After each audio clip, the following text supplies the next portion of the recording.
if he were habitual homosexuals, then by all means, take a hike. As long as I have the queer community that sees me for my truth, I'm gonna be okay. You smell amazing. How old are you? I'll leave it alone, I swear. I saw like women! We didn't have tornadoes here until we started putting into traffic circles. Speed demons are a tyranny that's plaguing the streets of our city. Because on the counter, you want to know why? That when people go round and round in circles, it causes disturbance in the atmosphere and causes tornadoes. We need more cops to stop those speed demons. They're making laws where you can't drink when you want to. You have to wear a seatbelt when you're driving. Pretty soon we're going to be calm in this country. Unbelievably stupid. All people in death right now! I might not be in the mood to deal with white shenanigans that day. That's all I'm saying. We need to go back to like taking women out of the workforce. Surround yourself with smart, talented people. Well, you ain't seen nothing, my friend, until you have a flame coming out of your butthole, and you need an asbestos diaper to be able to keep that flame from burning a hole in your pants. My wife had weed in her purse, and the mother cop took it. It was only like 4 grams, but it was really good weed. Yeah, man, you just an unlucky dude. Don't hate our prostitution, because guess what? It's been going on since 4 humans, man, and you don't even know about it. Now I'm gonna wrap it up. I quit this bitch. On the big station. Rock 1069. Bye! We need to put women back in the kitchen. Have a great Friday, you motherfucker! Welcome to Friday Morning on the Stansbury Show on Rock 1069, online for you at WRQK.com, and getting you paid out this very morning at 9 a.m. We pass out $1,000 Rock the Bank keywords all day on Rock 1069, and I am lucky enough to pass out the very first. We will do that at 9 a.m. this morning. We will also, at 9, take a circle back to last night's, if you want to call it a Cavs game, I mean, they got absolutely ran out of the gym, losing to the Magic 121-83. Now, look, you take the series back to Orlando, right, and you're expecting to maybe lose game. It's not just what happens, it's how it goes down. And so if you lose game 3 on the road at Orlando, being up 2-0 after, winning both in your building, okay, all right, fine. Nobody's expecting a sweep out of the Magic here. I don't think most people were expecting it. You got to show up. How things go down does matter. I saw people wanting to fire JB in the middle of this series. I think just be a little patient on that. I think it's probably coming pretty soon. I don't know what's going on there with the effort of the team. It did not look great. Now, I was kind of keeping up to date with it over my shoulder as, via the phone, as last night was the NFL draft. And I actually got an invite to go to the hall for a draft party, and it was awesome. Put a pin in that. We'll get there here in a second. The Guards, however, do get a win yesterday. They beat the Red Sox again 6-4, and they're now 18-7 on the year. They are playing lights out. That's an interesting story because we started to hear some rumors coming out in the baseball world yesterday that Terry Francona, the feeling is he's coming back soon to manage. That was actually the word. So we have a manager. The Guards do, I should say. We don't. We're not playing. They do. So my guess is Francona is not going to be doing that. Look for one of the bigger franchises to pick up the phone and call. Francona to the Yanks, maybe. Saw a lot of heat on that yesterday online. I think that could maybe be a thing. So a lot of storylines there, but the Guards absolutely playing great right now. I mean, like, again, 18-7 on the year, beating the Red Sox yesterday 6-4. But we'll take a look at that Cavs game coming up at 9 o'clock. Rock the bank with you, too. Also, it's the weekend. And so this is when a lot of people like to go out, mix it up, have a little fun, relax, get the drinks. Apparently, alcohol could be on its way out. Alcohol could be, we could just be waving goodbye to it. It may be over soon. I know everybody's going to laugh at that. Blockbuster once upon a time was laughing in the face of Netflix, and now look at it. I have some data here on alcohol, on dating and alcohol, and it's not good for the booze companies. We'll get there coming up at 8 o'clock just a little bit. Also, I have another article here about Gen Z turning away from the digital life. We're hearing a lot about TikTok these days. Is it going to get banned? Is it going to get divested? ByteDance came out and said yesterday, we're not scared. We ain't going nowhere. We're not selling nothing. We'll see what happens. But Gen Z is saying, it might be time to walk away from all this online stuff. It might be time to be doing that. And I have an article here that kind of proves that. They're looking for no space. Not Facebook, not MySpace. They're looking for no space. We'll get there because it's also a little bit digital, which I found a little crazy. Did get invited to the hall for a draft party last night, and I had such a good time. There were so many cool people that I got to meet, and that's before you even get to the Hall of Famers, which John Randall, those of you NFL fans, you may remember, played for the Vikings. He was made famous by wearing eye black underneath his eyes and unique patterns, and like he was, I don't know if he was the first, but like he was one of the early guys of that. You see a lot of people doing it with the unique pattern now. John Randall was one of those guys. And like he literally just walked up to our table and had a 15-minute conversation with us. I mean, about everything. He wanted to know what we thought about the election. He wanted to know what we thought about what was going on in the world. He wanted to know what we thought about the draft. I was like, dude, this is surreal. Like, I can't believe this is happening. Then I'm in line for the food. Anybody shocked to find that out? Probably not, right? And I look up, and there's the man in black, Jerry Glanville. And I loved Jerry Glanville when I was a kid. And I mean, loved that guy. And so we get back into the room where everybody's eating, and I'm kind of talking about it with some friends. I'm like, dude, I love that guy, man. They're like, dude, just go up to him and talk. I was like, nah, man, I've done what I've done for a long time. I don't have a lot of photos on my phone. I was like, I know, dude, people get kind of annoyed about that stuff. They're cool about it, but they don't really want to be. My buddy's like, dude, we're getting you a picture with Jerry Glanville.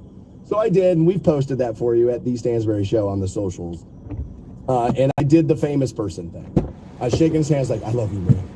And then, like, I had to tell him, because here's why. Jerry Glanville is responsible for two of my favorite moments in the NFL, in the history of the NFL. He's responsible for two of my all-time favorites. And they're both yelling at the referee. And they're both him screaming at a referee. He looked at a ref once and said, this is the NFL. And that stands for not for long if you keep making calls like that, right? And I love that. And then another time he was yelling at a ref. Two of them, as a matter of fact. He said, all right, here's the problem with this, fellas. He's like, you came over here and made that bad call. And then you came over here and trumped his bad call. I love the way that guy talked to the refs. He could not have been any nicer. He's still the exact same today. Great guy. And it was nice to see. I'm pretty sure it was his wife. But she was sitting there next to him. And as there's a line of people wrapped around the table 3 times to meet him, the look of pride in her face. She was just smiling constantly, like, I'm so happy. Like, because we talk about this a lot, legacy, right? Do you really get remembered and this and that? And in the day-to-day, conversations, you don't really. Like, nobody brings up Jerry Glanville when you talk NFL coaches anymore. That's not really a thing. But when you see him, everybody's like, oh, yeah. And so, like, you could tell she kind of had that look on her face, like, oh, this is, it was pride. And it was just a cool moment. There were a few Browns on site, too. We got to meet Pruitt was there. Reggie Langhorne was there. Kevin Mack was there. Tom Cousineau had been there. And Reggie Langhorne just was walking around. And again, walked right up to our table right as Goodell's going to the podium to announce the first pick of the draft with the Chicago Bears. Right as he's doing it. And Reggie Langhorne walks right up to me and says, I'm not sold on this Caleb Williams kid. I don't think he's going to be any good. And I was like, this is amazing. I was like, I could not believe that was going down. So we'll see what happens there with Caleb Williams, because he did go number 1 overall to the Chicago Bears. As a matter of fact, quarterbacks went 1, 2, and 3 last night. Chicago takes Williams.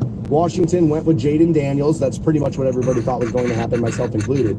We thought maybe the New England Patriots would trade out of the 3rd position. They did not. They, in fact, took Drake May, quarterback out of North Carolina, and then the first non-quarterback selected last night did go number 4, and that was Marvin Harrison Jr. out of Ohio State, and he went to Arizona. A lot of people felt like that was the way that was going to go as well. I don't know if you heard it, but right before I joined you on the air this morning, we had that new Motley Crue. Let's get into it next. Welcome back to the program. Is alcohol on its way out? It could be. People will think that's crazy, but we've seen plenty of things we thought we were going to have forever kind of fall by the wayside. We'll see. Apparently the younger generation wants dates without it. I guess there's breweries everywhere. How could that be true? But I guess we'll get to it coming up at 8 o'clock. I have some data there. Also, something I had told you was going to happen is starting to happen. I saw a post yesterday that showering every day is performative and it serves no benefit whatsoever. Tried to tell you about 5 years ago, and then when we saw the celebrities, like, I don't bathe my kids every day. I was like, oh, I can recognize this, baby. You baiting the hook. You learn from COVID not to brow people, into what you want. Now it's like, nah, dude, they like the celebrities. If they think it's cool, they make them think it's cool, and then they'll want to do it. It's all coming. Don't be using water. Don't be washing yourself. Don't be doing any of that. That's all performative. I told you, it's all coming. All right, this we also knew was coming, and it's not very good. Now, I wasn't expecting a whole lot out of Motley Crue in 2024. I wasn't. Def Leppard was the clear best sounding band of both of those shows. Poison had the most fun. Def Leppard stood still and sounded great. Motley animated sounded horrific. And that's kind of been the way it's been for a little while. I once said, as a matter of fact, after the Cleveland show, I said in here, that's how amazing Motley Crue is. They don't even have to be good. And like, they don't have to be good. They are Motley Crue. Now you lose Mick Mars, which most people felt like that's your coolness of your band. Felt like that was always a little overstated just because he only said 10 words in the 20 years he was in the band. But like, I felt like it was a little overstated. Nicky is the orchestrator of all things Motley Crue. He has always been the orchestrator of all things Motley Crue. It is his band. It will always be Nicky's band. It's just always the way it's been. And there's been some fighting between Mick Mars and the rest of the guys in Motley, and they used backing tracks, and Motley tried to deny it. And then all the producers of the album started coming out and be like, dude, these guys don't even play on their records, let alone on the stage, right? There's been plenty going back and forth about Motley Crue. I love the Crue, but I don't need anything new from the Crue. New in 2024 with John 5 playing guitar, who's got, and I've said, Motley Crue is all rock star, no musician.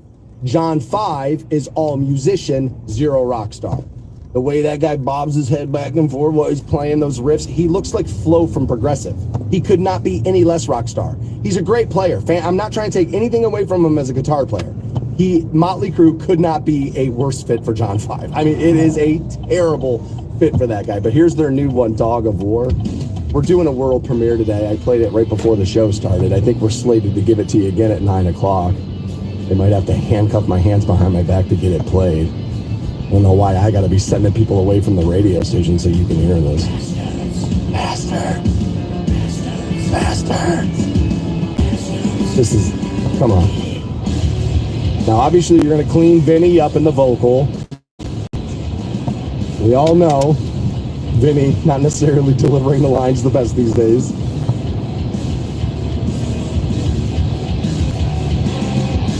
Hey, Motley Crue, you guys want to sound like Godsmack? Yeah, let's do that. Oh. Dogs of War is the name of it.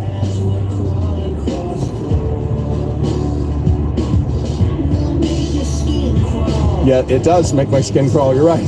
This is doing that. You don't matter at all. Maybe it'll grow on me. I don't think it will.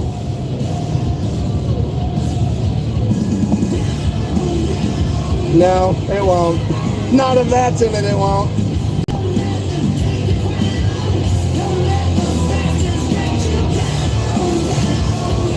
I'm all right with tuning Vinny up. You kind of need to do it. You can hear it. It's okay, though.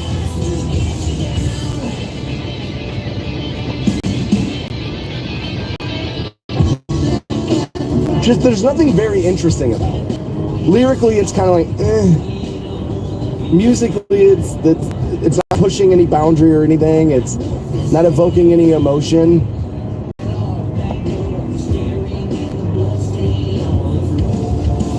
There's always bloodstains on the floor.